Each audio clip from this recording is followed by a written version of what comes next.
महाकुंभ ये श्रद्धा का एक भव्य दृश्य है जो हर 12 साल में एक बार होता है।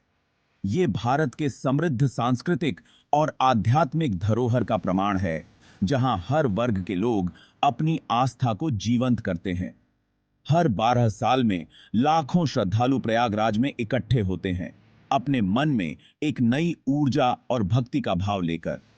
वो गंगा, यमुना और सरस्वती, इन तीन पवित्र नदियों के संगम में स्नान करने आते हैं, अपने पापों से मुक्ति पाने के लिए।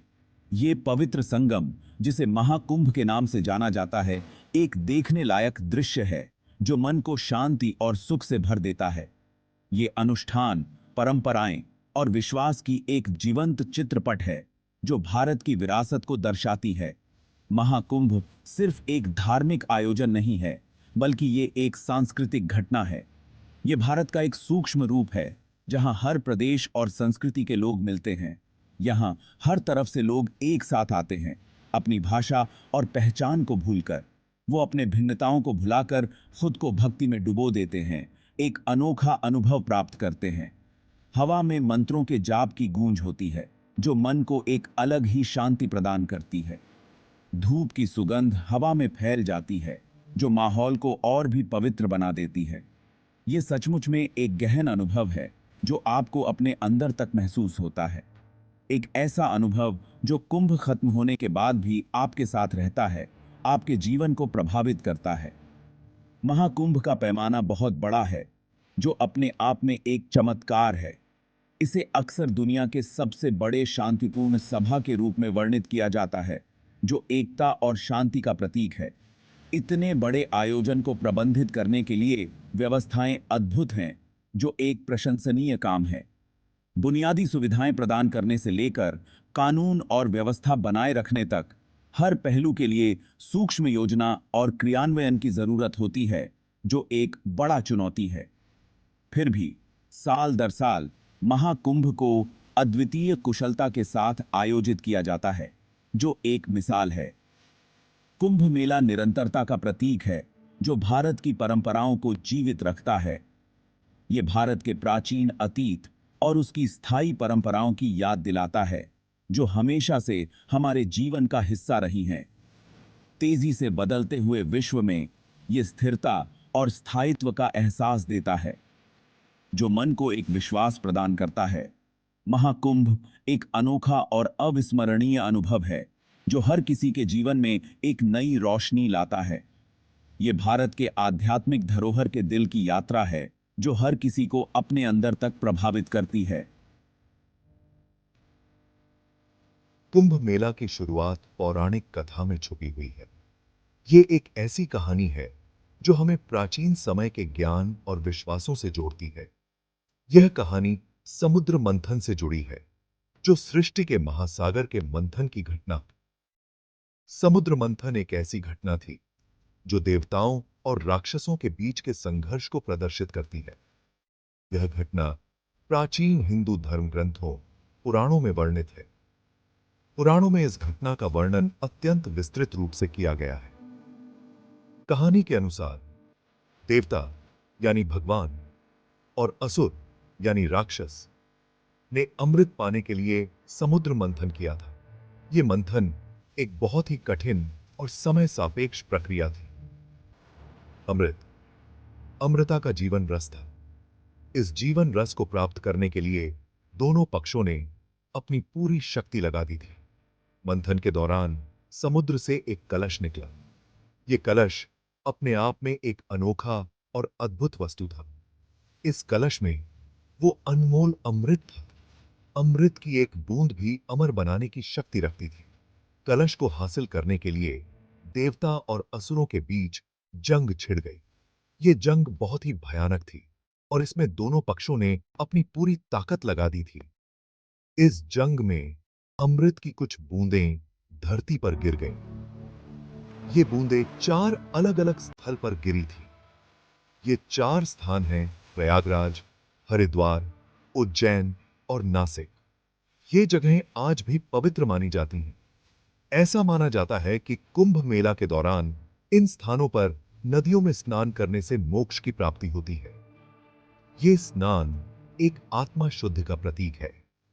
समुद्र मंथन की कहानी अच्छाई और बुराई के बीच अनंत संघर्ष का प्रतीक है। यह कहानी हमें यह सिखाती है कि अच्छाई और बुराई का यह संघर्ष सदैव चलता रहे। इसलिए कुंभ मेला बुराई पर अच्छाई की विजय को दर्शाता है। यह उत्सव हमें यह याद दिलाता है कि अंत में अच्छाई की जीत होती है। यह आध्यात्मिक नवीनीकरण और शुद्धिकरण का समय है। कुंभ मेले के दौरान लोग अपने पापों से मुक्ति पाने के लिए यहां आते हैं। समुद्र मंथन की कहानी सिर्फ देवताओं और राक्षसों की कहानी नहीं है। यह कहानी हमें जीवन के महत्वपूर्ण पाठ सिखाती है। समुद्र मंथन जीवन में आने वाली चुनौतियों और मुश्किलों को दर्शाता है। यह कहानी हमें यह सिखाती है कि कैसे हम अपनी कठिनाइयों को पार कर सकते हैं। अमृत खुशी और संतुष्टि की हमारी खोज का प्रतीक है। यह हमें यह याद दिलाता है कि सच्ची खुशी और संतुष्टि कैसे प्राप्त की जा सकती है। कुंभ मेला हमें स्मरण कराता है कि वास्तविक आनंद आध्यात्मिक जागरण में निहित है। यह एक ऐसा अवसर है जब लोग स्वयं को नई दृष्टि से देखते हैं और अपने जीवन को नवीन दिशा प्रदान करते हैं।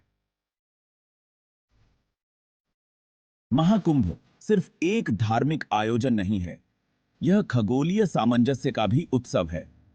महाकुंभ का समय एक जटिल ज्योतिषीय गणना से तय होता है। यह गणना सूर्य, चंद्रमा और बृहस्पति की राशि में स्थिति पर आधारित होता है।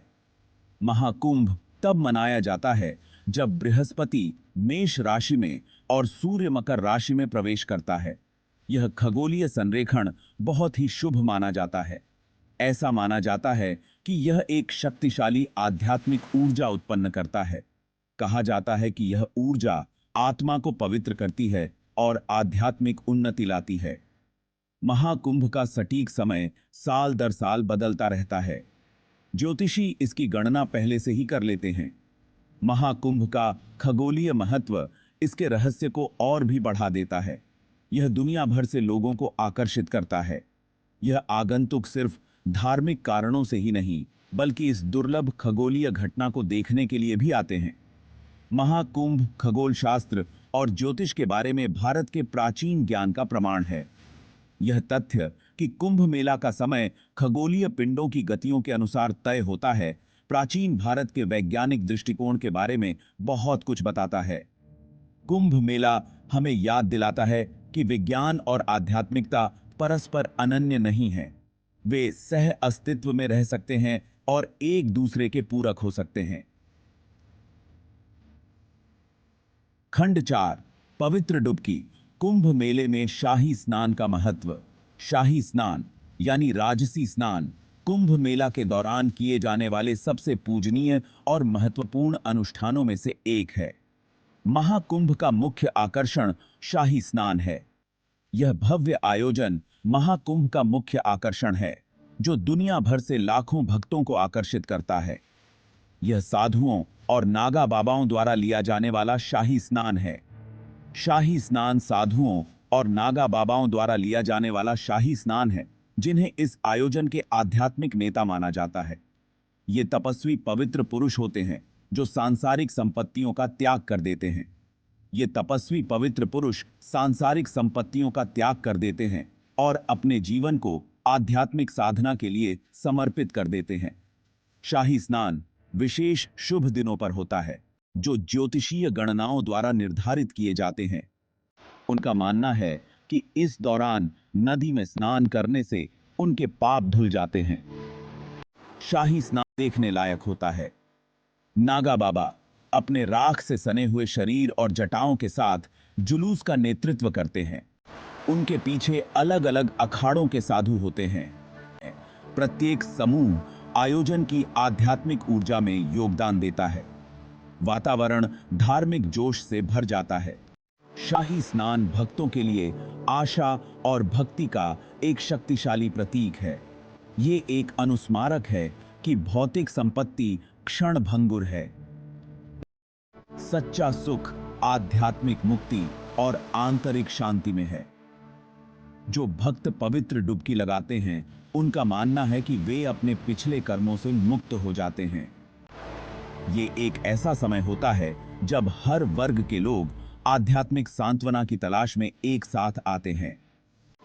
शाही स्नान का अनुभव भाग लेने वालों के लिए विनम्र और प्रेरणात्मक दोनों होता है। ये उन लोगों के दिल और दिमाग पर एक अमिट छाप छोड़ता है जो इसे देखते हैं, जिससे स्थायी यादें और आध्यात्मिक प्रभाव उत्पन्न होते हैं। खंड 5 अखाड़े, कुंभ मेला में आस्था और परंपरा की धड़कन। अखाड़े महाकुंभ का एक अभिन्न अंग है। ये प्राचीन हिंदू मठवासी आदेश है। हिंदू परंपराओं को संरक्षित करने और आगे बढ़ाने में ये महत्वपूर्ण भूमिका निभाते हैं। महाकुंभ के दौरान अखाड़े नदी के किनारे अस्थायी शिविर लगाते हैं। ये शिविर धार्मिक गतिविधियों का केंद्र बन जाते हैं। हर अखाड़े के अपने अनूठे अनुष्ठान और परंपराएं होती हैं। उनका नेतृत्व एक महंत करते हैं, जिन्हें आदेश का आध्यात्मिक प्रमुख माना जाता है। अखाड़े अपनी रंगीन शोभा यात्राओं के लिए जाने जाते हैं। इन शोभा यात्राओं में अक्सर हाथी, घोड़े और ऊंट शामिल होते हैं। महाकुंभ की पवित्रता और आध्यात्मिक महत्व को बनाए रखने में अखाड़े महत्वपूर्ण भूमिका निभाते हैं। ये कुंभ मेला में आने वाले लाखों तीर्थयात्रियों को मार्गदर्शन और समर्थन प्रदान करते हैं। अखाड़े प्राचीन ज्ञान और बुद्धि के भंडार भी हैं। अखाड़ों की उपस्थिति महाकुंभ की जीवंतता और विविधता को और भी बढ़ा देती है। वो इस प्राचीन तीर्थयात्रा के हृदय और आत्मा है। ऐसे ही रोचक वीडियो के लिए को लाइक करें, सब्सक्राइब करें और जुड़े रहें।